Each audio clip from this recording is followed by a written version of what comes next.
कर्म हमको करना है, पर मृत्यु लोक में जन्म लेने के बाद ऐसा कर्म ना करना कि हमारे जाने के बाद कहीं संसार के लोग हमको याद भी करें तो अपशब्द कहें। ऐसा कर्म ना करिए। कितने बड़े बड़े दानी हुए, कितने बड़े बड़े धर्मात्मा हुए, कितने बड़े बड़े सत्कर्मी हुए। दानियों में भी गिनती होती है राजा कर्ण की। एक गिनती राजा कर्ण की हो रही है। अर्जुन को एक बार क्रोध आ गया। अर्जुन ने कहा बताओ, मैं भी तो इतना दान करता हूं, मैं भी तो इतना पुण्य करता हूं, मैं भी इतना सत्कर्म करता हूं, फिर दानियों में मेरा नाम क्यों नहीं आता, राजा कर्ण का नाम क्यों आता है? ये राजा कर्ण का नाम आखिर दानियों में कर्ण का ही नाम क्यों आता है? मैंने भी तो इतना दान करा, मैंने भी तो इतना पुण्य करा, मैंने भी तो इतना सत्कर्म करा, मैं भी तो इतना दान देता हूं। अर्जुन कहते हैं कि मैंने जिंदगी में जितना दान दिया शायद राजा कर्ण ने नहीं दिया होगा, मैंने जितना धर्म करा शायद राजा कर्ण ने नहीं किया होगा। जब इतना दान, इतना धर्म, इतना पुण्य, इतना सत्कर्म अर्जुन कह रहे हैं कि मैंने करा, फिर दान वीरों में मेरी गिनती क्यों नहीं है?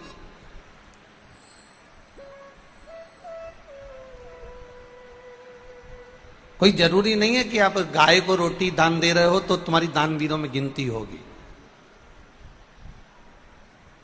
तुमने किसी भूखे को भोजन कराया तो तुम्हें दान वीरों की गिनती में लिया जाएगा? ना ना ना ना, आप अपना कर्म करे जाओ। आप गौ माता को रोटी देते रहो, आप भूखे को भोजन कराते रहो, आप प्यासे को पानी पिलाते रहो, किसी दरिद्र को थोड़ा सा सहयोग करते रहो। ये आप मत कहना कि कोई आपको दानी कहे, कोई आपको सत्कर्मी कहे, कोई आपको दानदाता कहे, ना चाहिए। आप तो अपना कर्म किए जाओ, करो करो।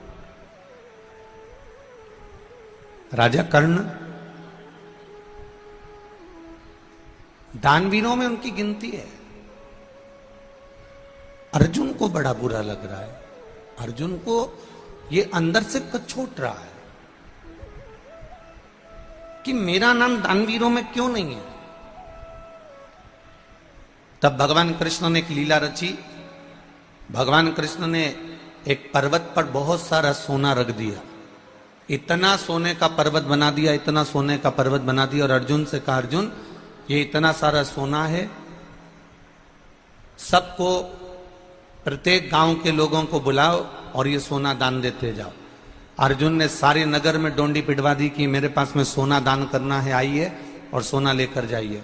अब सोना लेकर जाओ, सोना लेकर जाओ, सारे नगर में सूचना कर दी कि सोना लेकर जाइए। पूरे नगर में सूचना, गांव के लोग सोना लेने आ रहे हैं, तगाड़ी लेकर आ रहे हैं, बोरी लेकर आ रहे हैं, बारदान लेकर आ रहे हैं, बैग लेकर आ रहे हैं, झोला लेकर आ रहे हैं, खड़े होते हैं। अर्जुन पूछता है तुम्हें कितना चाहिए, तुम्हें क्यों चाहिए? अर्जुन पूछ पूछ कर सोना दे रहा, तोल तोल कर सोना दे रहा। अर्जुन ने सोना दान करना प्रारंभ करा। दान करते करते करते करते अर्जुन थक गया। जब अर्जुन थक गया तो अर्जुन ने कहा प्रभु अब मैं तो दान करते करते थक गया। भगवान ने कहा तो राजा कर्ण को बुला लूं मैं दान करने के लिए? अर्जुन ने कहा उसको बुला लो। अब राजा कर्ण को बुलाया। भगवान कृष्ण ने कर्ण से कहा कर्ण ये सोने का पहाड़ है, सोने का पर्वत है, इसमें सोना ही सोना भरा है, सारे गांव के लोगों को तुम्हें दान देना है। अब राजा कर्ण ने कहा ठीक है प्रभु। राजा कर्ण ने सारे नगर में डोंडी पिटवा दी कि मुझे सोना दान करना है। सब गांव के लोग आ गए और आते से ही राजा कर्ण ने कहा कि ये सोना पर्वत का पूरा पड़ा हुआ है, जिसको जितना लगे उतना लेकर चले जाओ। और कर्ण ने वहां हाथ जोड़कर बैठ गया। गांव के लोग सोना लेकर जाने लगे। भगवान कृष्ण ने अर्जुन से कहा अर्जुन देख, राजा कर्ण में और तुझ में ये अंतर है कि दूसरे का सोना दान करने को मिल रहा है तो भी तू पूछ पूछ के दान कर रहा है, और राजा कर्ण हाथ जोड़कर बैठकर कह देता है तुम्हारी मर्जी पड़े उतना लेकर चले जाओ।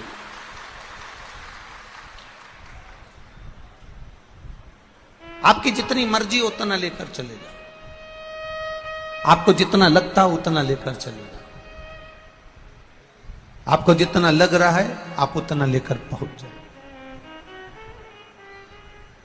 कई लोग ऐसे होते हैं मंदिर में प्रसाद बांट रहे हैं, प्रसाद भी मंदिर का, चिरौंजी भी मंदिर की, खोपरा शक्कर भी मंदिर का, सामान भी मंदिर का, उसके बाद भी दानदाता ने दान दिया, मंदिर में प्रसाद दिया, और बांटने वाला भी जब भी बांटने खड़ा होता है तो ये विचार कर कर बांटता है, इतना सारा क्यों दूं तुझको, चल ये लेकर जा। अपना आया तो थोड़ा ज्यादा दे दिया और पराया आया तो थोड़ा कम दे दिया। यहां शिव महापुराण की कथा कर रही है। जब दानवीरों में गणना हुई राजा कर्ण की दानवीरों में गणना होने का कारण केवल इतना सा था कि राजा कर्ण जब भी दान करता था ये सोचकर दान नहीं करता था कि ये मेरा है। राजा कर्ण दान करता था तो ये सोचकर करता था कि वो पूर्वजों ने दिया है और परमात्मा ने दिया है, तो मैं दान क्यों ना करूं, ये सोचकर दान करता था।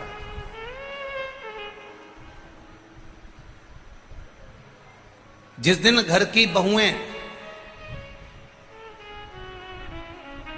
घर के लोगों को भोजन कराते समय, घर के सास ससुर को भोजन कराते समय, माता पिता को भोजन कराते समय, घर के देवर जेठ को भोजन कराते समय, घर के प्रत्येक व्यक्ति को कराते समय, जिस दिन घर की बहुएं ये जान जाए कि ये भोजन करने वाला मेरा देवर नहीं, ये भोजन करने वाला मेरा जेठ नहीं, ये भोजन करने वाले मेरे सास नहीं, ये भोजन करने वाला मेरा ससुर नहीं, ये भोजन करने वाला तो मेरा देव अधिदेव महादेव है, ये जानकर जिस दिन भोजन कराए तो उस दिन भोजन का स्वाद बढ़ जाता है,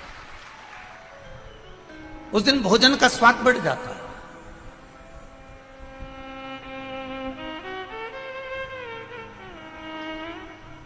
जरा विचार करिए, पहले के नियम को जरा उठाकर देखिएगा, थोड़े से पहले के नियम को उठाइए। माताओं की एक थोड़ा सा अन्न घर में आता है, उसके भी हिस्से कर दिए जाते हैं, अन्न के हिस्से।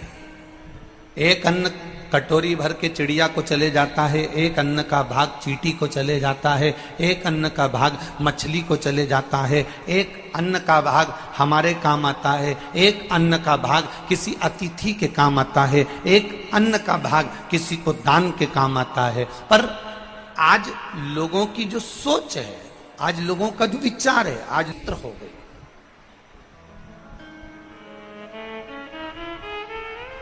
वो स्वयं के लिए ढूंढ रहा है, वो स्वयं के लिए पाना चाहता है।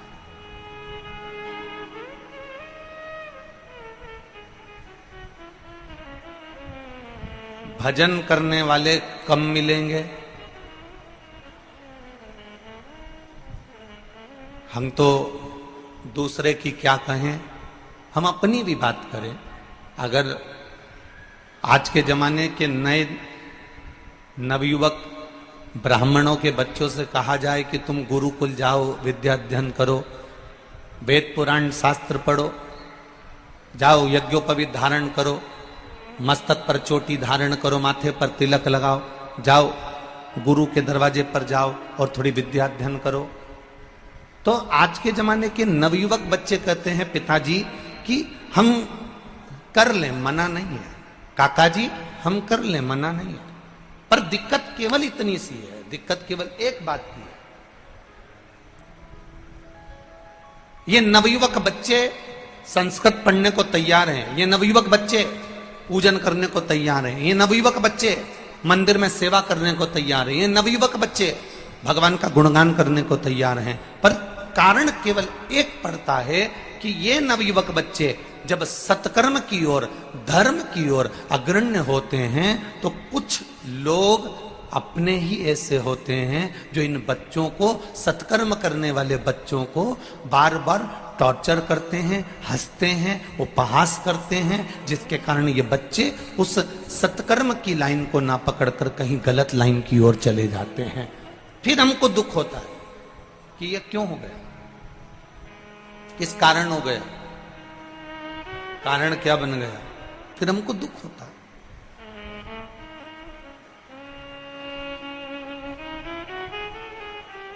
राजा कर्ण दानवीर है, राजा हरिश्चंद्र दानवीर हैं, पर शिव महापुराण की कथा कह रही है कि इन दानवीरों की लिस्ट में एक दानवीर बड़ा विचित्र है, जिसकी बराबरी दुनिया का कोई दानवीर नहीं कर सका।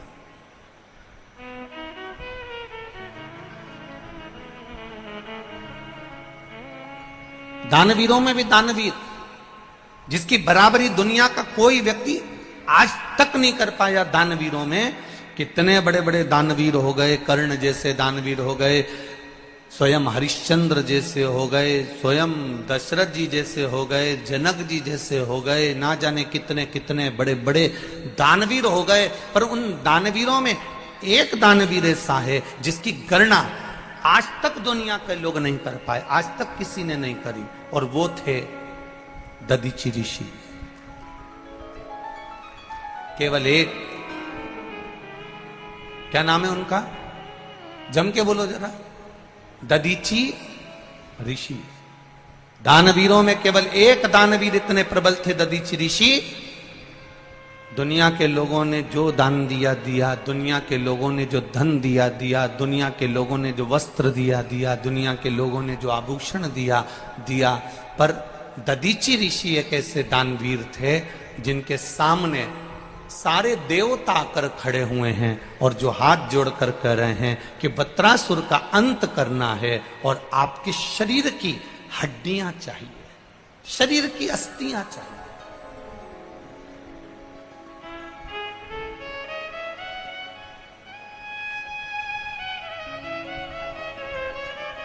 आपके शरीर की केवल अस्थियां दे दीजिए। इंद्र को भी संकोच हो रहा था दधीचि ऋषि से अस्थियां मांगने में। इंद्र को भी संकोच हो रहा था दधीचि ऋषि से उनकी हड्डियां मांगने में। क्यों? क्योंकि दधीचि ऋषि के जो पिता थे अथर्वा, दधीचि ऋषि के पिता ऋषि अथर्वा और दधीचि ऋषि की माता शांति देवी, जो कि शिव भक्ति में लगे रहते थे। इनकी शिव भक्ति करने का तरीका अलग था।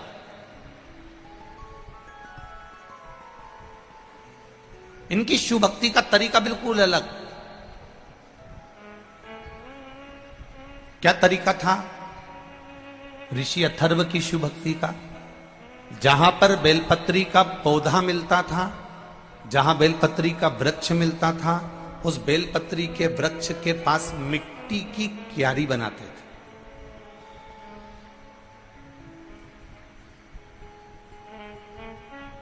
और मिट्टी की क्यारी बनाकर, आप लोगों ने देखा होगा, कभी कभी आप लोगों ने भी ऐसा करा होगा कि जो पौधा होता है, पौधे के आसपास थोड़ी थोड़ी सी मिट्टी इकट्ठी करके चारों तरफ से उसकी क्यारी बना लेते हो, चारों तरफ से उसकी क्यारी बना लेते हो। पर ऋषि अथर्व का एक नियम था कि जो ये, जैसे आप समझिएगा, जैसे ये थोड़ा सा माला आप लोगों ने ऐसी रखी और बीच में एक पौधा है और वो पौधा यहां पर है और उसके आसपास में मिट्टी चारों तरफ से लगाई, बीच में थोड़ी जगह छोड़ दी, जलाधारी जैसी। पर ऋषि अथर्व, दधीचि ऋषि के पिता, पौधे को रखकर, ये पौधा है और इसके आसपास में जो क्यारी बनाते थे, वो क्यारी पूरी चारों तरफ से पैक नहीं करते थे। ऋषि अथर्व क्या करते थे कि उस क्यारी को पैक करने की जगह पौधे के आसपास गोल क्यारी बनाई और क्यारी बनाकर एक छोटी सी जगह छोड़कर ऐसी लंबी जगह वहां से छोड़ देते थे। जैसे आप लोग मट्टी का जो पार्थिव का जो शिवलिंग बनाते हो ना, पार्थिव शिवलिंग, तो पार्थिव शिवलिंग बनाते समय क्या करते हो, नीचे की जो जलाधारी है उसको बनाते हो, बना के थोड़ा लंबा कर देते हो, जलाधारी जैसा, जलाधारी जैसा लंबा कर दिया। तो दधीचि ऋषि के पिता ऋषि अथर्व जलाधारी की जैसे ही आकृति बनाते थे, बेलपत्री के पेड़ के आसपास, जहां बेलपत्री का पौधा होता था, जहां बेलपत्री का वृक्ष होता था, जहां बेलपत्री का पेड़ लगा होता था, उसके आसपास क्यारी बनाकर थोड़ी सी जगह छोड़ देते थे।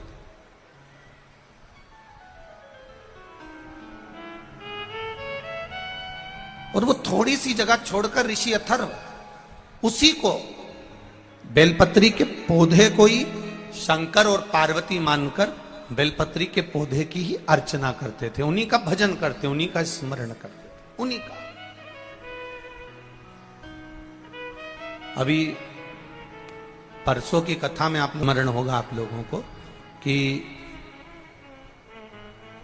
बन सके जिंदगी में तो एक बेलपत्री के पौधे को बड़ा करो, उसको लगाओ, उसकी पूजन करो। अब इसको आप समझ लेना जरा, दधीचि ऋषि के पिता ऋषि अथर्व की कथा को थोड़ा सा ध्यान में उतारिएगा। और जिसने अपनी जिंदगी में एक बार अगर ऋषि अथर्व की कथा को समझ लिया, समझ लो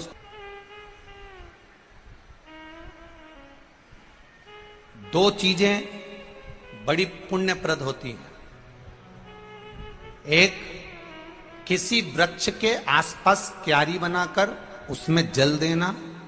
दूसरा, घर में अगर तुलसी का पौधा है, तुलसी का पौधा अगर घर के अंदर विराजमान है, तो उस तुलसी के पौधे को जब बहुत तेज गर्मी पड़े, बहुत तेज धूप पड़े, बहुत तेज गर्मी पड़ने लगे, तो उस तुलसी के पौधे को कोई वस्त्र से या कोई छांव की जगह पर या ठंडी जगह पर उसको ले जाकर रखना। ये दोनों चीजें बड़ी पुण्यप्रद होती हैं, दोनों पुण्यवान होती हैं।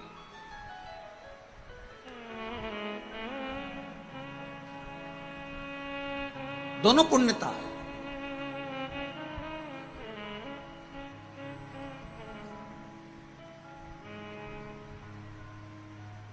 शिव कथा कर रही है,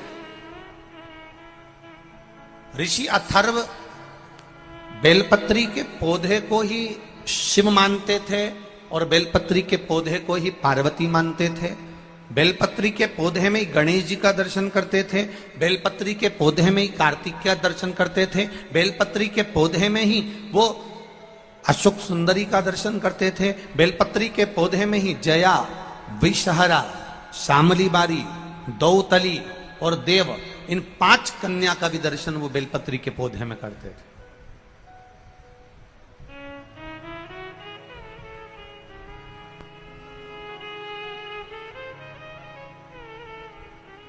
जिस बेलपत्री के पौधे में, जिस बेलपत्री की पत्ती में कीड़े द्वारा छेद कर दिया जाता था, कीड़े द्वारा छेद कर दिया जाता था, उस बेलपत्री के पौधे के पास में ऋषि अथर्व सुंदर क्यारी बनाकर उसकी पूजन करना प्रारंभ कर देते। और इतनी पूजन ऋषि अथर्व करते थे, इतनी पूजन करते थे, इतनी आराधना करते थे कि उस बेलपत्री के पौधे में जितने कीड़े लगे हुए थे वो भी भगवान की भक्ति में डूब जाते थे और कीड़े उस बेलपत्री के वृक्ष को छोड़कर दूसरे वृक्ष की ओर चले जाते थे। इतना भक्ति का बल बढ़ जाता था।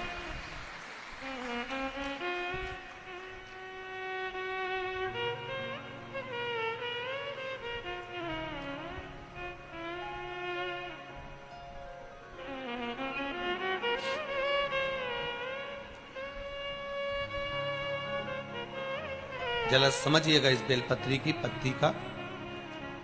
आप लोग जितने लोग भी टीवी के माध्यम से देख रहे हैं या जितने लोग आस्था चैनल के माध्यम से, फेसबुक यूट्यूब के माध्यम से, और जितने लोगों को नजदीक से अगर ये बेलपत्री ना दिखे तो आप लोग एलईडी के माध्यम से इसका स्मरण करिएगा जरा। ये बेलपत्री की पत्ती है। इस बेलपत्री की पत्ती में धोने के बाद भी, साफ करने के बाद भी अगर बेलपत्री की पत्ती में कहीं चक्र रह जाता या बेलपत्री की पत्ती में नीचे गदा रह जाती है, डूठ रह जाता, और वो डूठ वाली, वो चक्र वाली बेलपत्र यदि हम समर्पित करते हैं तो उसका पुण्यता हमारे खाते में नहीं आता। चक्र कैसा और गदा कैसी, डूठ कैसा। बेलपत्री की पौधे की डंडी में से बेलपत्री तोड़ी तो नीचे डूठ रह जाता, देखा है ना माताओं? जम के बोलो जरा, देखा है सबने? उस डूठ को निकाल दिया जाता, उस डूठ को निकाल कर रख दिया जाता। अब चक्र की स्थिति क्या रहती है? कि बेलपत्री का जो पौधा होता है उस पौधे में किसी किसी पत्ते में एक जैसे कागज रहता है, कागज में एक चने का दाना रख दो, चने का दाना रखकर कागज को दबा दो तो उसमें फुंसी जैसा एक भाव उत्पन्न हो जाता है। कभी कभी आप लोगों ने देखा होगा, उसमें उभरा हुआ भाग उत्पन्न हो जाता है। जिस बेलपत्री के पत्ते में, जिस बेलपत्री के पत्ते में कहीं उभरा हुआ सा भाग अगर नजर आता है, जैसे दाने जैसा अगर नजर आता है, या बेलपत्री का पत्ता नीचे से एक बिंदु जैसा उचक कर सामने आ जाता है, तो वो चक्र माना जाता है। वो बेलपत्री शिव को समर्पित नहीं करी जाती।